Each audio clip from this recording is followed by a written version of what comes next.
Assalamualaikum warahmatullahi wabarakatuh.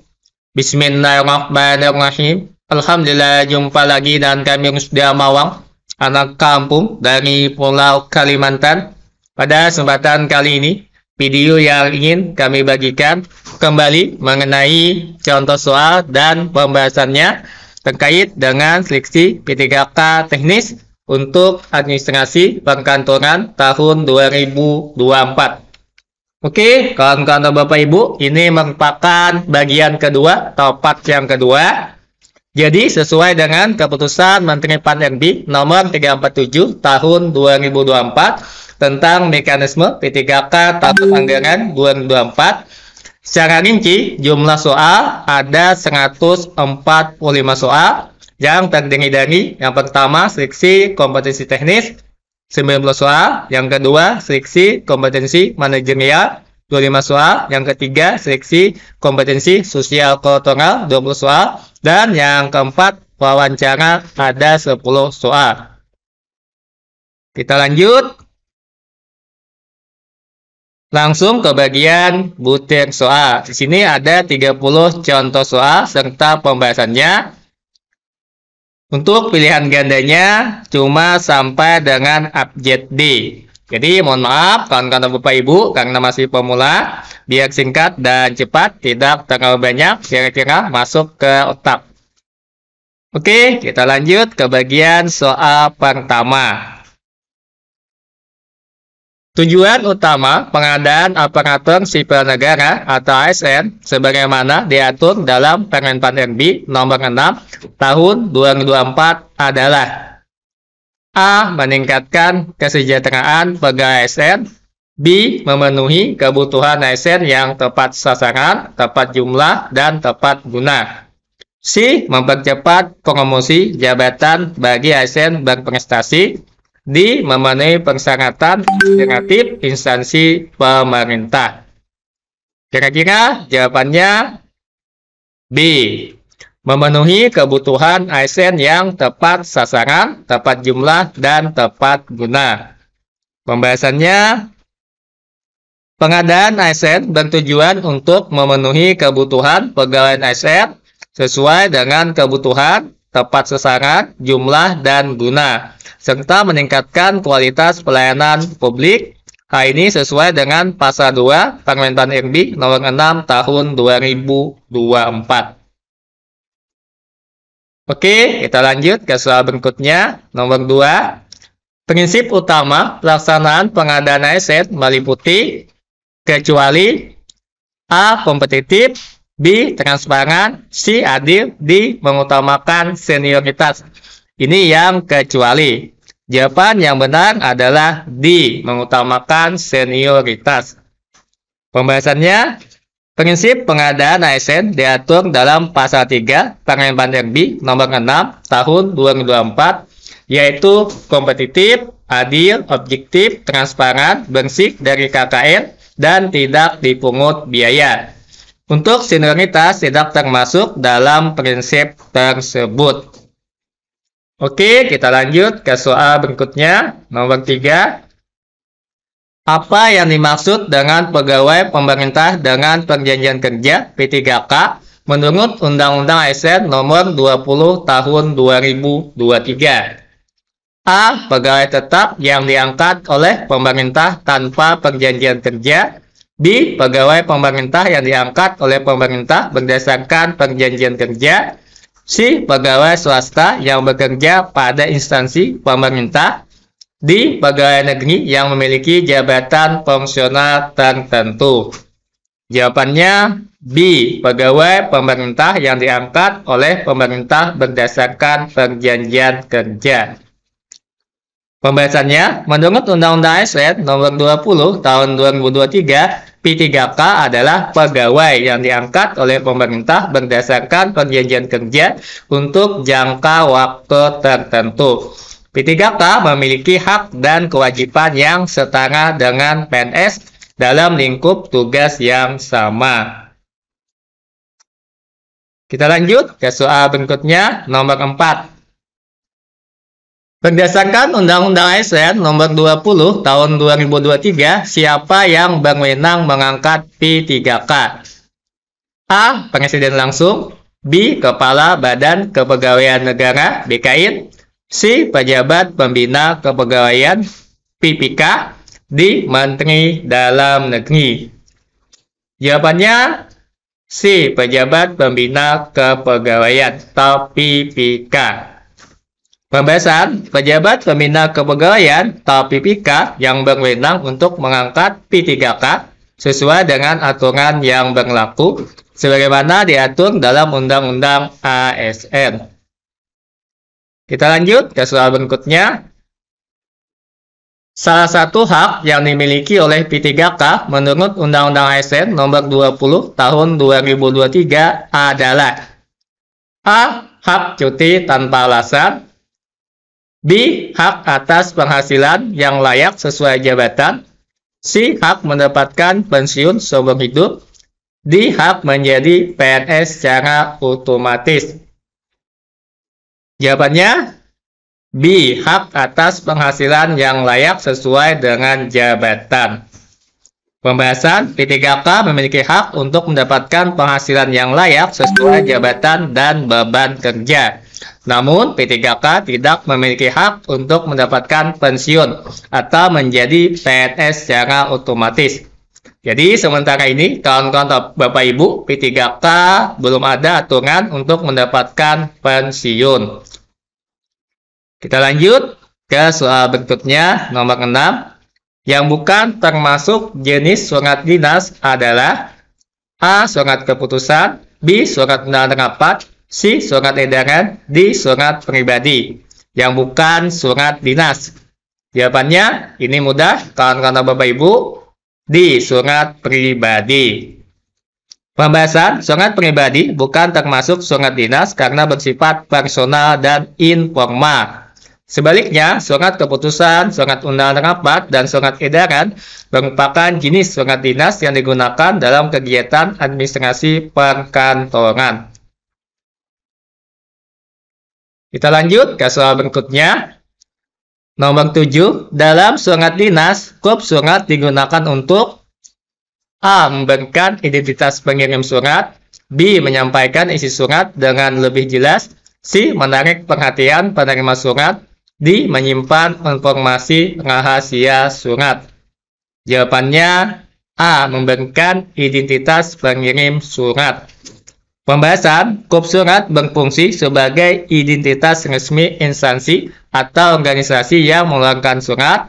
Elemen ini mencakup nama instansi, alamat, dan logo yang menunjukkan asal surat. Kita lanjut, soal berikutnya, nomor 8. Surat pengantar biasanya digunakan untuk A. Memberikan laporan hasil pekerjaan. B. Mengirimkan dokumen atau barang tertentu kepada pihak lain. C. Memberikan instruksi kepada bawahan. D. Menyampaikan undangan rapat. Jawaban yang benar B. Mengirimkan dokumen atau barang tertentu kepada pihak lain. Pembahasan surat pengantar digunakan untuk memberikan keterangan atau pengantar dalam pengiriman dokumen, barang, atau informasi dari satu pihak ke pihak lain. Soal nomor 9. Surat undangan yang dibuat untuk mengundang seseorang menghadiri rapat di kantor termasuk jenis surat A. Surat perintah. B. Surat undangan dinas. C. Surat pengantar. D. Surat keputusan.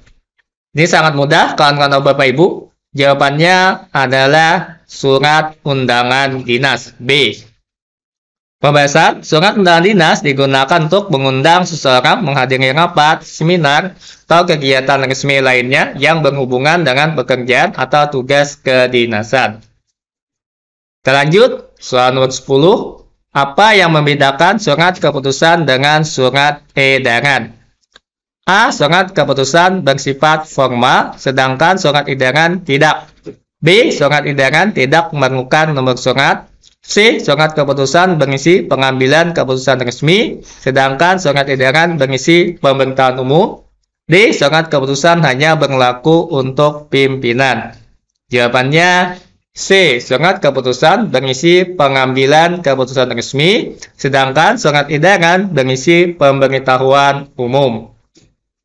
Pembahasan, surat keputusan digunakan untuk menetapkan kebijakan atau keputusan yang bersifat mengikat, sedangkan surat edaran digunakan untuk menyampaikan informasi atau pemberitahuan kepada pihak-pihak tertentu. Kita lanjut, soal nomor 11. Tugas utama dari seorang administrator perkantoran adalah A. Menyusun strategi pemasaran perusahaan, B. Mengelola kegiatan operasional perkantoran sehari-hari, C. Membuat kebijakan keuangan perusahaan, D. Melakukan negosiasi kontrak kerja dengan mitra bisnis. Jawabannya B. Mengelola kegiatan operasional perkantoran sehari-hari. Pembahasan, administrator perkantoran bertugas memastikan kegiatan administratif berjalan dengan lancar, termasuk pengarsipan, korespondensi, dan koordinasi aktivitas kantor. Kita lanjut, soal nomor 12. Apa yang termasuk ke dalam tanggung jawab administrasi perkantoran terkait dokumen? A. Membuat keputusan strategis perusahaan, B. Menyimpan, mengelola, dan mengamankan dokumen perusahaan, C. Mengelola hubungan antara perusahaan dan pelanggan, D. Menyusun laporan tahunan manajemen. Jawabannya B. Menyimpan, mengelola, dan mengamankan dokumen perusahaan. Pembahasan, salah satu tugas utama administrasi perkantoran adalah pengelolaan dokumen yang meliputi pengarsipan, penyimpanan, dan memastikan dokumen terlindung dari akses tidak sah. Tugas lain seperti hubungan pelanggan biasanya dilakukan oleh divisi Customer Service yang C. Jadi jawabannya B. Kita lanjut soal nomor 13. Apa yang dimaksud dengan sistem kearsipan berbasis digital? A. Sistem pengelolaan dokumen yang disimpan secara fisik di kantor. B. Sistem pengelolaan dokumen yang menggunakan teknologi komputerisasi. C. Sistem pencatatan manual menggunakan buku besar. D. Sistem penyimpanan dokumen sementara untuk keperluan rapat. Ini mudah, jawabannya adalah B. Sistem pengelolaan dokumen yang menggunakan teknologi komputerisasi. Pembahasan, sistem kearsipan berbasis digital mengacu pada metode penyimpanan dan pengelolaan dokumen menggunakan perangkat lunak dan teknologi digital untuk meningkatkan efisiensi, aksesibilitas, dan keamanan dokumen. Kita lanjut soal 14. Salah satu ciri komunikasi efektif dalam administrasi perkantoran adalah A. Menggunakan istilah teknis yang sulit dimengerti, B. Memberikan instruksi yang jelas dan mudah dipahami, C. Hanya berbicara tanpa menurutkan pendengar, D. Menggunakan komunikasi satu arah tanpa feedback. Jawabannya B. Memberikan instruksi yang jelas dan mudah dipahami. Pembahasan, komunikasi efektif dalam administrasi perkantoran harus memastikan pesan yang disampaikan jelas, mudah dipahami, dan melibatkan feedback untuk memastikan semua pihak memahami instruksi dengan baik. Lanjut, soal berikutnya. Langkah pertama yang harus dilakukan dalam pengelolaan jadwal rapat kantor adalah A. Membagikan hasil rapat kepada semua peserta, B. Menentukan agenda dan waktu rapat, C. Mengatur konsumsi untuk rapat, D. Membuat laporan kegiatan rapat. Langkah awal atau langkah pertama, B. Menentukan agenda dan waktu rapat. Pembahasan, langkah awal dalam pengelolaan jadwal rapat adalah menentukan agenda serta waktu yang sesuai agar seluruh peserta dapat hadir dan persiapkan diri. Langkah seperti membagikan hasil rapat pada pilihan A dilakukan setelah rapat selesai. Jadi, untuk membagikan hasil rapat, tentunya setelah rapat sudah berakhir atau selesai. Lanjut, soal nomor 16. Apa fungsi utama dari DNS Domain Name System dalam jaringan internet?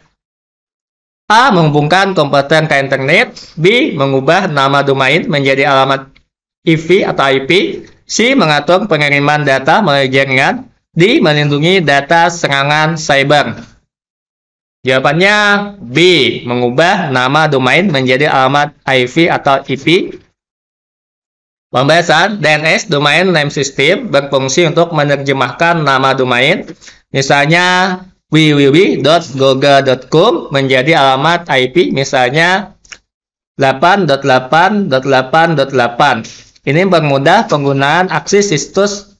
Ini mempermudah pengguna mengakses situs tanpa perlu mengingat alamat IP. Kita lanjut. 17. Manakah dari protokol berikut yang digunakan untuk mentransfer file antar komputer? A. HTTP, B. FTP, C. SMTP, D. MAV. Jawabannya FTP. Pembahasan. FTP adalah file transfer protokol yang digunakan untuk mentransfer file antar komputer dalam jaringan. Sementara itu, HTTP digunakan untuk mengakses halaman web, SMTP untuk mengirim email, IMAP untuk mengakses email di server.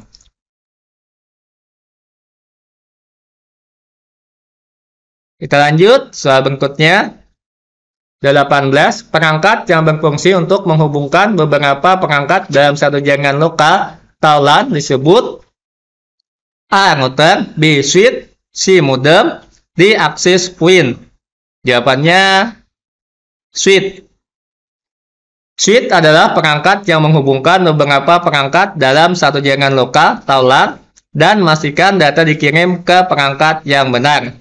Sedangkan router digunakan untuk menghubungkan jaringan berbeda.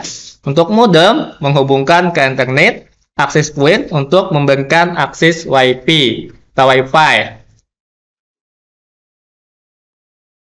Kita lanjut. Nomor 19. Topologi jaringan yang menghubungkan semua perangkat ke satu perangkat pusat disebut A. Topologi bus, B. Topologi ring, C. Topologi star, D. Topologi mesh. Jawabannya topologi star, C. Dalam topologi star, semua perangkat terhubung ke perangkat pusat seperti switch atau hub. Ini memudahkan pengolahan jaringan tetapi rentan terhadap kegagalan jika perangkat pusat rusak. Kita lanjut. Soal nomor 20. Untuk membuat tabel di Microsoft Word, langkah awal yang harus dilakukan adalah ingat-ingat kawan-kawan Bapak Ibu, waktu membuat tabel di MS Word, langkah awalnya adalah A. Klik Insert, klik tabel. B. Klik Layout, klik New Table. C. Klik Home, klik Table. D. Klik Design, klik Create Table. Jawabannya ini mudah. A. Klik Insert, terus klik Table. Pembahasan. Di MS Word atau Microsoft Word, fitur untuk membuat tabel berada di menu Insert. Setelah itu, pengguna dapat memilih tabel dan menentukan jumlah kolom serta baris yang dibutuhkan. Kita lanjut ke soal 21. Dalam pengolahan data administrasi, format file Excel biasanya digunakan untuk A. Menyusun dokumen teks yang formal, B. Mengolah data berbentuk tabel dan angka, C. Membuat presentasi visual, D. Menyusun surat resmi. Jawabannya ini mudah juga. B. Mengolah data berbentuk tabel dan angka. Pembahasan. Microsoft Excel sering digunakan untuk keperluan pengolahan data, terutama yang melibatkan tabel, angka, perhitungan, dan analisis data menggunakan berbagai fungsi dan formula. Kita lanjut. Soal 22. Apa fungsi dari fitur Slide Master pada Microsoft PowerPoint? A. Mengatur transisi antar slide. B. Membuat template atau desain slide untuk seluruh presentasi. C. Menambahkan audio pada slide tertentu. D. Mengatur animasi pada objek di slide. Jawabannya B. Membuat template atau desain slide untuk seluruh presentasi. Pembahasan. Fitur Slide Master digunakan untuk mengatur format dan desain yang konsisten di semua slide dalam presentasi, termasuk font, warna, dan tata letak. Lanjut, soal 23. Buku agenda yang digunakan dalam administrasi pemerintahan bertujuan untuk A. Mencatat semua kegiatan harian pegawai, B. Menyimpan arsip surat penting secara fisik, C. Mencatat surat masuk dan keluar yang telah ditindaklanjuti, D. Menyusun laporan bulanan, E. Menyimpan dokumen hasil rapat. Jawabannya C. Mencatat surat masuk dan keluar yang telah ditindaklanjuti. Pembahasan, buku agenda surat adalah buku yang digunakan untuk mencatat surat masuk dan surat keluar dalam periode tertentu seperti 1 tahun. Lanjut, nomor 24. Apa tujuan utama dari penggunaan buku ekspedisi surat dalam administrasi pemerintahan? A. Untuk menyimpan surat-surat yang belum dibaca, B. Sebagai bukti pengiriman surat kepada pihak luar, C. Untuk mengontrol surat-surat terima oleh instansi, D. Sebagai arsip surat yang sudah selesai diproses. Jawaban yang benar B. Sebagai bukti pengiriman surat kepada pihak luar. Pembahasan, tujuan utama dari buku ekspedisi surat adalah untuk mengontrol surat-surat yang dikirimkan oleh instansi. Dengan buku ini, semua surat yang dikeluarkan tercatat dengan rapi, sehingga memudahkan pelacakan dan memastikan pengiriman surat tercatat dengan baik. Lanjut, soal 25. Dalam buku ekspedisi surat, setiap surat yang dikirimkan harus dicatat dengan A. Tanggal pengiriman dan nomor surat, B. Nama penerima dan alamat tujuan, C. Tanggal terima surat dan isi surat, D. Nomor surat dan jenis surat. Jawabannya A. Tanggal pengiriman dan nomor surat. Pembahasan, pada buku ekspedisi surat, hal yang harus dicatat adalah tanggal pengiriman dan nomor surat agar memudahkan identifikasi surat yang dikirim dan kapan pengirimannya terjadi. 26. Apa yang dimaksud dengan rapat dinas dalam konteks administrasi perkantoran ASN? A. Rapat yang diadakan untuk membahas masalah pribadi karyawan, B. Rapat yang diadakan untuk tujuan penyelesaian tugas-tugas organisasi dan pelayanan publik, C. Rapat yang hanya dihadiri oleh pejabat tinggi pemerintahan, D. Rapat yang diadakan untuk merayakan pencapaian karyawan. Jawabannya B. Rapat yang diadakan untuk tujuan penyelesaian tugas-tugas organisasi dan pelayanan publik. Pembahasan, rapat dinas merupakan rapat yang diadakan untuk membahas dan menyelesaikan tugas-tugas organisasi serta memberikan pelayanan publik yang lebih baik. Hal ini sesuai dengan tugas ASN yang terlibat dalam pelayanan masyarakat. Lanjut, soal 27. Sebagai ASN, apa yang menjadi salah satu tugas utama dalam administrasi perkantoran? A. Menyusun laporan harian pribadi, B. Melaksanakan tugas operasional tanpa perlu melapor, C. Membuat surat menyurat dan dokumentasi arsip yang terorganisir, D. Mengelola proyek pribadi dalam kantor. Jawabannya C. Membuat surat menyurat dan dokumentasi arsip yang terorganisir. Pembahasan, tugas utama ASN dalam administrasi perkantoran meliputi kegiatan administratif seperti penyusunan surat menyurat, pembuatan laporan, dan pengelolaan arsip yang terorganisir. Ini adalah bagian dari fungsi administratif dalam menjalankan tugas negara. Lanjut, soal 28. Dalam melaksanakan tugas administratif, ASN diharapkan untuk A. Menyelesaikan tugas sesuai dengan prosedur dan pengaturan yang berlaku, B. Mengabaikan aturan yang ada demi mempercepat pekerjaan, C. Hanya mengikuti instruksi atasan tanpa memberikan masukan, D. Tidak melaporkan pekerjaan yang telah selesai. Jawabannya A. Menyelesaikan tugas sesuai dengan prosedur dan pengaturan yang berlaku. Pembahasan, ASN diharapkan untuk menyelesaikan tugas sesuai dengan prosedur dan pengaturan yang berlaku untuk memastikan akuntabilitas dan transparansi dalam pemerintahan.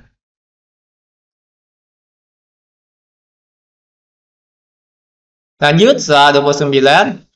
Apa yang harus dilakukan oleh ASN ketika mengadakan rapat dinas?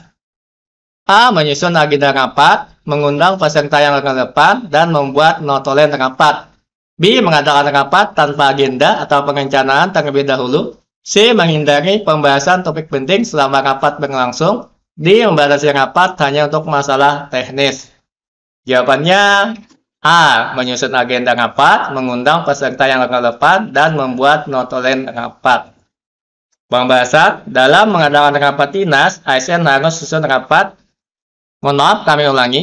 Dalam mengadakan rapat dinas, ASN harus menyusun agenda rapat terlebih dahulu, mengundang peserta yang relevan, dan membuat notulen rapat sebagai dokumentasi hasil rapat. Hal ini untuk memastikan rapat berjalan efektif dan produktif.